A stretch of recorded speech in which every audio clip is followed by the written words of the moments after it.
Imagine करो, अगर एक अकेला इंसान पूरी दुनिया की एक पावरफुल इकोनॉमी को घुटनों पर ला दे। इमेजिन करो कि एक इन्वेस्टर सिर्फ एक दिन में इतना पैसा कमा ले जितना कई देशों की सालाना इकोनॉमी होती है। और सबसे शॉकिंग बात यह है कि उसने ये सब किसी इलीगल तरीके से नहीं, बल्कि सिस्टम के अंदर रहकर किया।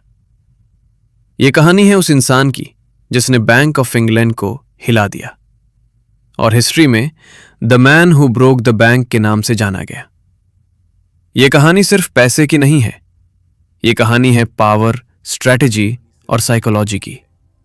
यह कहानी है जॉर्ज सोरोस की, एक ऐसे इन्वेस्टर की जिसने फाइनेंशियल मार्केट्स को सिर्फ नंबर्स की तरह नहीं बल्कि ह्यूमन बिहेवियर की तरह समझा। लेकिन सवाल यह है कि आखिर कैसे एक इंसान इतनी बड़ी इकोनॉमी को चैलेंज कर सकता है? क्या सिस्टम में कोई कमजोरी थी, या सोरोस के पास कोई ऐसा सीक्रेट था जो बाकी लोगों को नहीं दिख रहा था? इस मिस्ट्री को समझने के लिए हमें वापस जाना होगा 1990 के दशक के यूरोप में। 1990 के दशक की शुरुआत में यूरोप एक बड़े इकोनॉमिक एक्सपेरिमेंट के दौर से गुजर रहा था, जिसे कहा जाता था एक्सचेंज रेट मैकेनिज्म, यानी ERM। इस सिस्टम का गोल था कि अलग अलग यूरोपियन कंट्रीज अपनी करेंसीज को स्टेबल रखें ताकि फ्यूचर में एक कॉमन करेंसी बनाई जा सके। इसमें यूके भी शामिल था और उसने अपनी करेंसी ब्रिटिश पाउंड को जर्मन डॉइच मार्क के साथ टाइटली लिंक कर दिया था।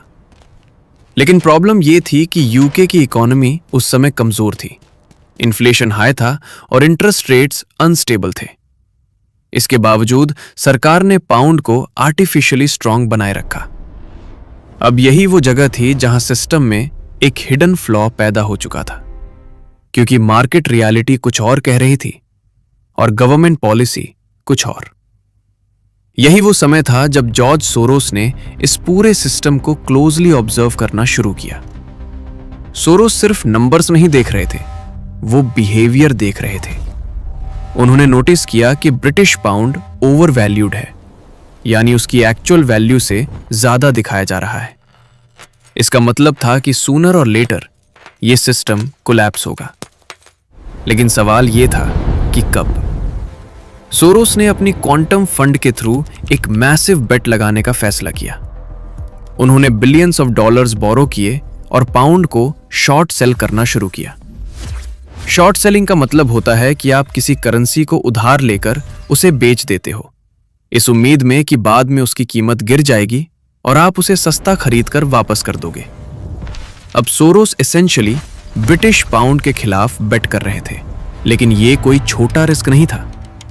अगर उनका प्रेडिक्शन गलत होता तो वो खुद बैंकरप्ट हो सकते थे। आखिरकार यूके सरकार को हार माननी पड़ी। उन्होंने ERM से बाहर निकलने का फैसला किया और पाउंड को फ्री फ्लोट करने दिया।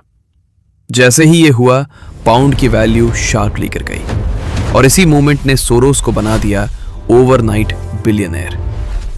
लेकिन असली सवाल यहीं से शुरू होता है, क्या सोरोस ने सिर्फ एक सही प्रेडिक्शन किया था, या उन्होंने खुद इस कोलैप्स को ट्रिगर किया? कुछ लोग कहते हैं कि सोरोस ने मार्केट साइकोलॉजी को इतनी अच्छी तरह समझा कि उन्होंने बाकी इन्वेस्टर्स को इनडायरेक्टली इन्फ्लुएंस कर दिया, यानी उन्होंने सिर्फ बेट नहीं लगाया बल्कि एक चेन रिएक्शन शुरू किया। लेकिन दूसरी तरफ कुछ एक्सपर्ट्स मानते हैं कि यूके गवर्नमेंट की पॉलिसीज पहले से ही फ्लॉड थी और कोलैप्स होना तय था। सोरोस सिर्फ सही समय पर सही जगह पर थे। सबसे इंटरेस्टिंग बात यह है कि उस दिन बैंक ऑफ इंग्लैंड ने लगभग 3 अरब पाउंड से ज्यादा लूज किया, जबकि सोरोस ने करीब 1 अरब डॉलर प्रॉफिट कमाया। यह डिफरेंस अपने आप में एक मिस्ट्री है। क्या यह सिर्फ लक था या एक परफेक्टली कैलकुलेटेड मूव? पहली थ्योरी यह कहती है कि सोरोस एक जीनियस स्ट्रेटेजिस्ट थे।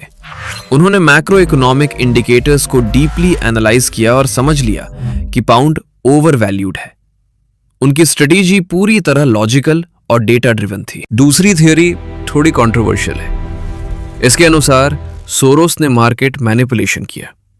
हालांकि इसके लिए कोई सॉलिड एविडेंस नहीं है, लेकिन क्रिटिक्स का मानना है कि इतनी बड़ी पोजीशन लेकर उन्होंने मार्केट सेंटिमेंट को प्रभावित किया।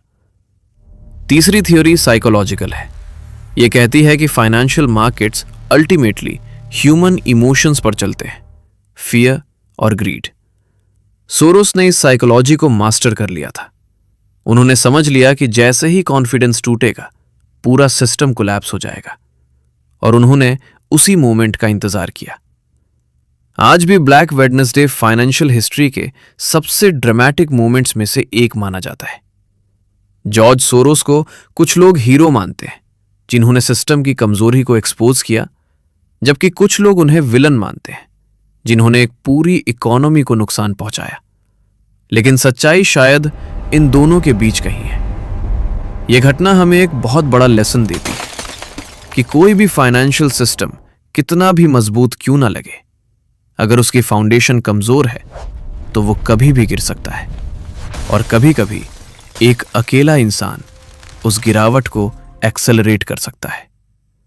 और शायद सबसे बड़ा सवाल यही है, क्या सोरोस ने सिस्टम को तोड़ा, या सिस्टम पहले से ही टूटने वाला था?